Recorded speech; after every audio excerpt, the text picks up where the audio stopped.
हम पढ़ रहे थे बच्चों एस्टेट के लिए केमिस्ट्री की जो सीरीज़ चल रही है हमारी, क्योंकि जो नया सिलेबस आया है उसके अकॉर्डिंग हम पढ़ रहे हैं।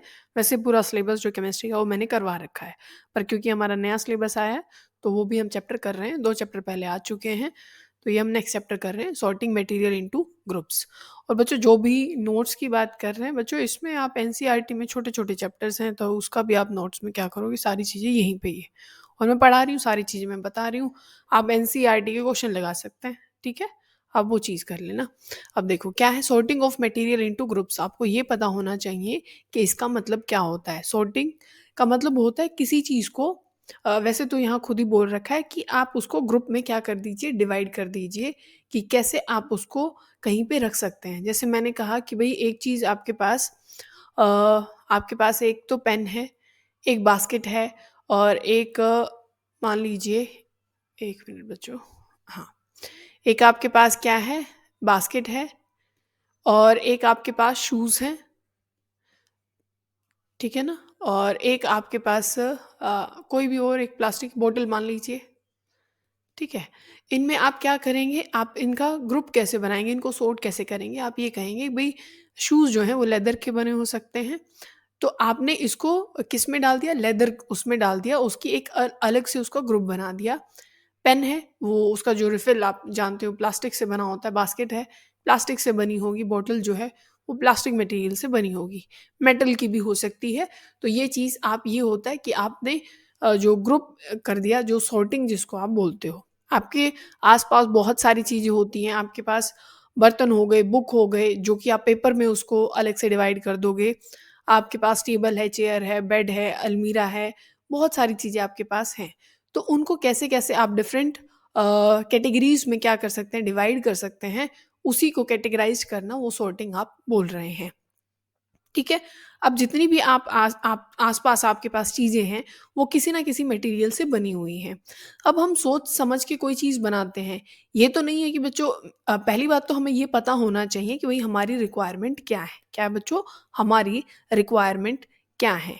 अब हमारी रिक्वायरमेंट के हिसाब से वो डिसाइड किया जाएगा कि भई इस चीज़ को, उस ऑब्जेक्ट को किस मटेरियल से बनाया जाए। ठीक है ना? पहले आपको पता तो हो कि उस चीज़ का एक तो पर्पज़ क्या है, हमारी ज़रूरत क्या है, ठीक है ना?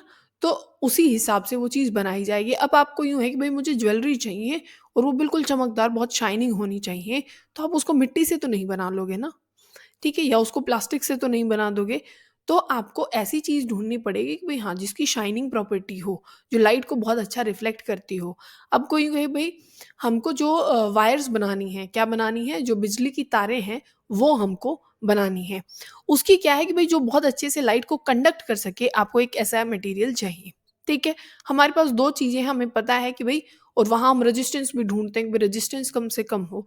तो हमारे पास 2 चीज़ें आती हैं, या तो आपके पास जो सिल्वर है सबसे अच्छी जो कंडक्टेंस देता है, या फिर आपके पास क्या है, जो कॉपर है उसकी है। आप ये जानते हो कि भई सिल्वर तो बहुत महँगा पड़ जाएगा, इसी वज़ह से हम कॉपर का यूज़ कर लेते हैं। तो वो हमें अपनी नीड पता लग गई, उसी हिसाब से हम मटेरियल को डिसाइड करेंगे, क्योंकि और हर मटेरियल की, जो भी आपके पास मटेरियल है, उसकी प्रॉपर्टीज़ आपको पता होनी चाहिए। अब जो प्रॉपर्टी होती हैं, ठीक है? अगर हम बात करें, देखो ये सारी चीज़ें हैं ना कि भई प्लेट किस चीज़ से बनी हुई है, स्टील, ग्लास, प्लास्टिक किसी भी चीज़ की हो सकती है। पेन जो है वो प्लास्टिक या मेटल से, दोनों चीज़ों से बना हुआ हो सकता है।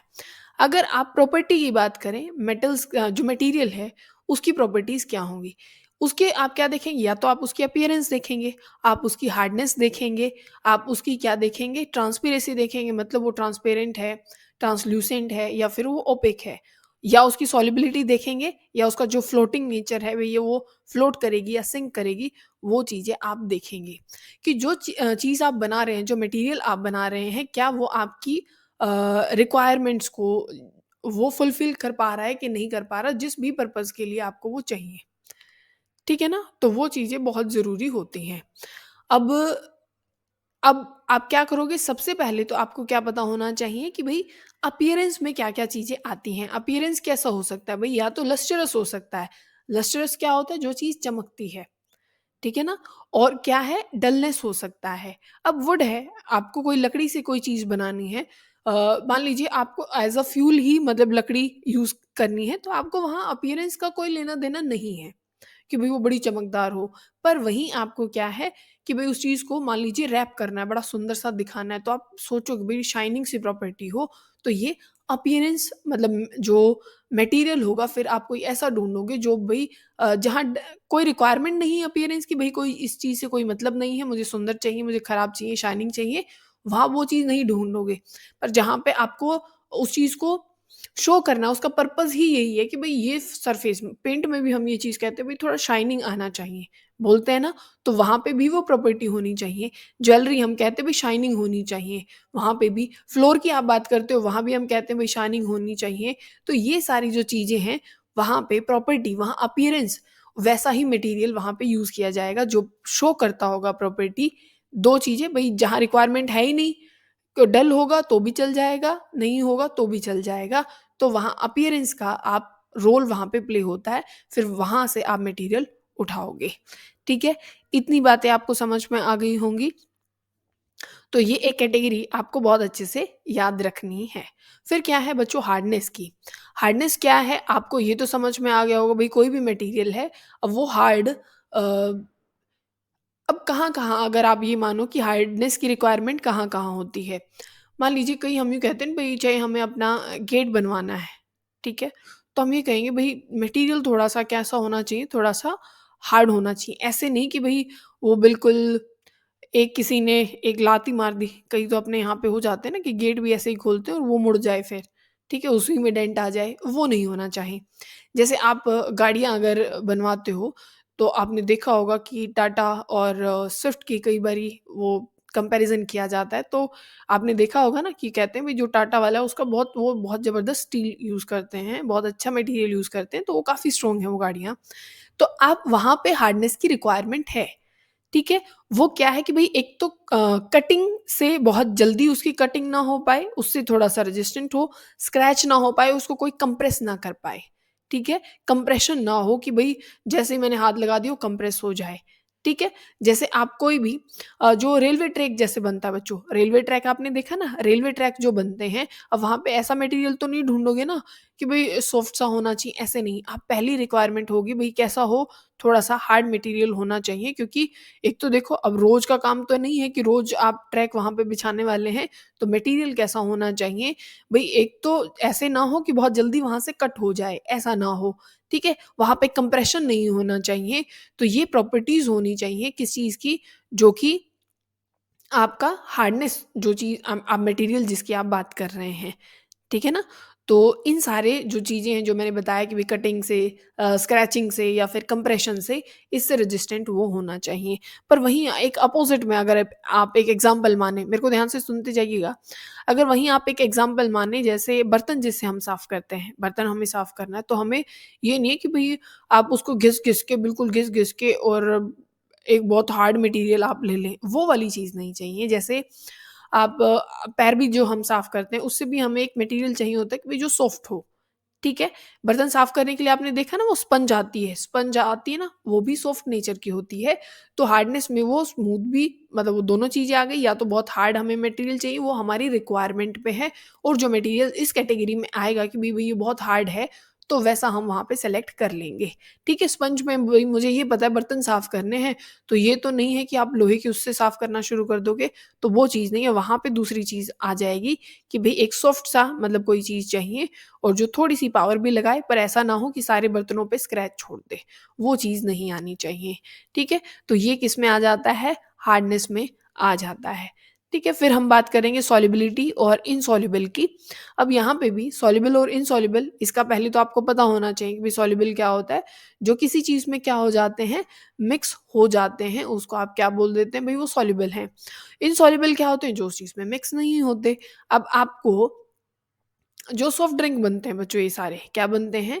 जितने भी हैं ये सॉफ्ट ड्रिंक जो बनते हैं, अब उसमें आपको पता है कि भई अगर पानी में शुगर की प्रॉपर्टी आपको पता है कि भई वो उसमें डिज़ोल्व हो जाएगी।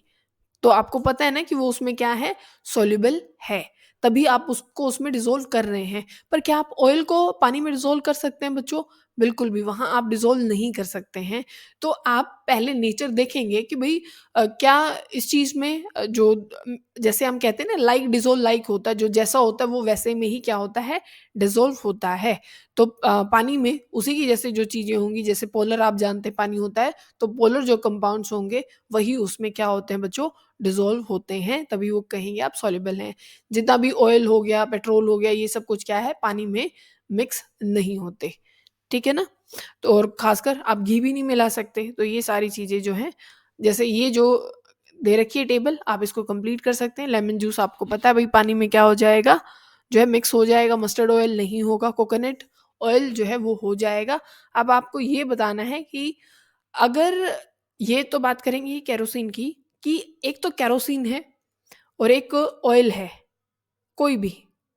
उसमें क्या-क्या चीज़ें मतलब डिज़ोल्व हो जाती हैं और क्या-क्या चीज़ें वहाँ पे डिज़ोल्व नहीं होती, वो आपको बताना है, ठीक है ना? तो वो चीज़ आप ध्यान रखेंगे। और जो सबसे ये जो अभी नेक्स्ट टॉपिक है बच्चों, ये बहुत इम्पोर्टेंट है। वैसे हम ये 9th वाला जो आगे चैप्टर आएगा केमिस्ट्री का, हम वहाँ पे भी पढ़ेंगे। ऑब्जेक्ट में फ्लोट और सिंक इन वाटर, ये हो जाता है क्या, जो फ्लोटिंग की जो प्रॉपर्टी थी या सिंकिंग की जो प्रॉपर्टी है उसमें। अब आप ये जानते हैं कि वाटर की एक स्पेसिफिक क्या होती है बच्चों, डेंसिटी होती है। क्या होती है, स्पेसिफिक डेंसिटी होती है। अगर जितनी पानी की डेंसिटी है, ठीक है, अगर उससे कम हुई किसी ऑब्जेक्ट की तो वो ऊपर तैरेगा। पानी से अगर डेंसिटी कम हुई तो वो ऊपर तैरने लग जाएगा। अगर पानी से उसकी डेंसिटी ज़्यादा हुई तो वो डूब जाएगा। अगर पानी के बराबर हुई तो जहाँ आप उसको छोड़ दोगे वो वहीं रहेगा। मान लीजिए आपने ऊपर छोड़ दिया तो ऊपर रह जाएगा, बिल्कुल नीचे छोड़ा है तो वो नीचे रह जाएगा, कहीं बीच में छोड़ दिया हो तो बीच में रह जाएगा। तो जहाँ पे आप वाटर की और जो दूसरा जो मटेरियल इसमें डाल रहे हो सेम होगी, तो ऐसा होने वाला है। ठीक है? तो ये क्या है कि वो फ्लोट होगा कि सिंक होगा। वैसे आप ये भी जानते हैं कि सरफेस एरिया भी बहुत मैटर करता है। यूँ तो आपने देखा है भई, ये जितनी समुद्री जहाज बनती हैं, शिप जो बनती हैं या पनडुब्बी जो बनती हैं, वो सारी कैसी हैं बच्चों? वो मेटल से ही बनी हुई होती हैं। मेटल्स की डेंसिटी पानी से बहुत ज़्यादा है ना, पर हम उसका क्या कर लेते हैं, उसका सरफेस एरिया बढ़ा लेते हैं। क्या कर लेते हैं हम उसका? सरफेस एरिया बढ़ा लेते हैं। तो सरफेस एरिया बढ़ाने से भी, क्योंकि वहाँ पे आप बायोन्सी की बात करते हो। किसकी बात करते हो? बायोन्सी की। क्योंकि जितना ज़्यादा सरफेस एरिया होता है ना बच्चों, कितना है? जितना ज़्यादा सरफेस एरिया होता है, उतना वहाँ से वो पानी हटाएगी। जितना सरफेस एरिया पानी के कॉन्टैक्ट में आएगा, उतना आपने देखा ना, जो मोटर वाली शिप होती हैं, वो पानी वहाँ से रिमूव करती रहती हैं, पानी हटाती हैं। फिर इतना ही पानी उसके अपोज़िट, जितना पानी वो हटाएगी ना बच्चों, जितना शिप पानी हटाती है, उतना ही वो अपोज़िट में एक फ़ोर्स लगाती है, जैसे जिसकी वजह से वो जो भी ऑब्जेक्ट होगा वो वहाँ पे तैरेगा, जिसको आप बायोन्सी कहते हो, ठीक है ना? जिसकी वजह से चीज़ें क्या करती हैं, फ्लोट करती हैं। आपने रेगुलर देखा होगा ना, जो भी हम स्विमिंग करते हैं, उसमें लगातार जो भी स्विमर होता है वो अपने हाथ-पैर मारता रहता है, मतलब वो पानी को हटाता रहता है। जितना रिप्लेसमेंट हम वाटर की करेंगे, उतना हमें नीचे से वाटर क्या करेगा, हमें वो एक फ़ोर्स देगा, जिसको आप बायोन्सी कहते हो, जो कि हमें तैरने के लिए क्या करती है, हेल्प करती है। ठीक है? बात समझ में आ गई होगी आपको? तो ये थी काम की बात। फिर आप जो बात करोगे वो है अपना जो ट्रांसपेरेंसी है, मतलब जिसको आप क्या कहते हो कि भई वो ट्रांसल्यूसेंट है, ट्रांसपेरेंट है या फिर ओपेक है, कि वहाँ से लाइट जो है भई वो आर-पार मतलब वो ट्रांसफ़र हो पा रही है कि नहीं? धुंधली है या फिर बिल्कुल ट्रांसफ़र नहीं हो रही है। एक बहुत आप एक एग्ज़ाम्पल हमसे पूछा जाता है कि भई जो हमारा हाथ होता है, हथेली जो है, उसको अगर आप टॉर्च पे रखते हो ऑन करके, ठीक है? तो आपको लाइट दिखाई देती है। तो ह्यूमन बॉडी ट्रांसपेरेंट है बच्चों, ट्रांसल्यूसेंट है या फिर ओपेक है। तो आपको पता होना चाहिए जो ह्यूमन बॉडी होती है वो कैसी होती है? ट्रांसल्यूसेंट होती है। कैसी होगी? ट्रांसल्यूसेंट होगी। और जो चीज़ें हैं, जैसे अब हमें ये पता है कि भई जितने भी जार हैं, दुकान में जो रखे रहते हैं जिनको शो करना है, नहीं तो आप जाओगे तो बच्चे को तो वहाँ बिल्कुल ट्रांसपेरेंट है, दिख जाएगी भई यहाँ पे ये वाली कैंडी रखी है, मेरे को यही वाली चाहिए। और बिल्कुल ऐसे बंद करके रख दे तो उसको तो पता ही नहीं चलेगा कि इसमें क्या रखा हुआ है। तो दुकान वाले बड़े तेज़ हैं, उसको यूँ पता है कि भई यहाँ कैसी है, ऐसी चीज़ रख देते हैं आर-पार बच्चे को दिख जानी चाहिए कि हाँ भई यहाँ पे ये वाली चीज़ रखी हुई है। तो हमें नीड किस चीज़ की है? भई यहाँ पे जो जैसे ग्लासेस हैं, आप ये जानते हो कि भई हम क्योंकि पहनते भी तो हैं ना उसको, चश्मा भी लगाया जाता है, तो लाइट रिफ्लेक्शन का वहाँ पे मैटर होता है, और जहाँ पे लाइट हमें पास ही नहीं करानी, जैसे घरों में भी हमारे शीशे लगते हैं, हम आप शीशे देखते हो ना कि भई हमें जो बाहर वाला है वो ना देख सके, और जो अंदर वाले हैं वो बाहर देख सके। तो वही ट्रांसपेरेंसी का काम आता है कि भाई किस तरीके का ग्लास बनाना है, वो ट्रांसपेरेंट रखना है या वो बिल्कुल ओपेक कर देना है या वो मीडियम उसमें रखना है। ठीक है, तो ये चीज़ें भी यहाँ पे काम आती हैं। इतना समझ में आ गया होगा बच्चों। ये यहाँ पे देखो सारी चीज़ें आपने समझ ली हैं। आपने हार्ड भी समझ लिया, इनसॉल्युबल भी समझ लिया, लस्टरस भी आपने समझ लिया है, और ओपेक, रफ, सॉल्युबल, ट्रांसल्यूसेंट और ट्रांसपेरेंट। ठीक है, एक क्वेश्चन आपका जो काम रहेगा बच्चों, जो यहाँ पे एनसीईआरटी में क्वेश्चन दिए हुए हैं ना, ये आपको करने हैं। ठीक है, जैसे यहाँ पे ओड इवन का क्वेश्चन पूछा गया है, जैसे जो 7th क्वेश्चन हमसे पूछा गया है ना, यहाँ पे क्या पूछा है कि find the odd one from the following. ठीक है, ओड वन आपको बताना है कि इसमें ओड वन कौन सा है। अब भाई देखो, चेयर हमें पता है, बेड है, टेबल है, बेबी है, कपबोर्ड है, इसमें बेबी नहीं आना चाहिए था। ठीक है, ओड तो आप अगर देखोगे तो ये इसमें से ओड है, इसमें से रोज, जैस्मिन, बोट, इसमें से बोट, और ये सारे क्या हैं, आपके फ्लावर्स हैं, तो ये ओड हो जाएगा। एल्यूमिनियम, आयरन, कॉपर, सिल्वर और सैंड, ये इसमें ओड हो जाएगा। शुगर है, सॉल्ट है, सैंड है, कॉपर सल्फेट है, तो इसमें से ओड क्या हो जाएगा बच्चों, इसमें भी क्या ओड हो जाएगा, सैंड ओड हो जाएगा, क्योंकि ये सारे कंपाउंड्स हैं, सैंड सैंड ऐसे उसमें नहीं आएगा। ठीक है, तो ये क्वेश्चन आपको करके देखने हैं कि भाई कैसे कैसे ये चीज़ें आएंगी। ठीक है, अब एक चीज़ आपको बतानी है कि जो चीज़ें ये जो सब कुछ लिखा हुआ है, कहाँ पे गए,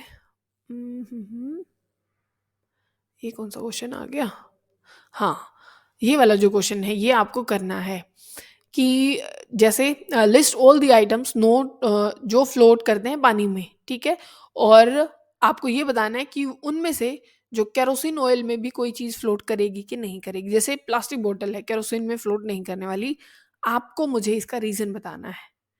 ठीक है, कोई भी चीज़ किसी में क्यों तैरती है, इसमें यही इसका आंसर है, तो केरोसिन में आपको बताना है कि वो क्यों नहीं वहाँ पे तैरती।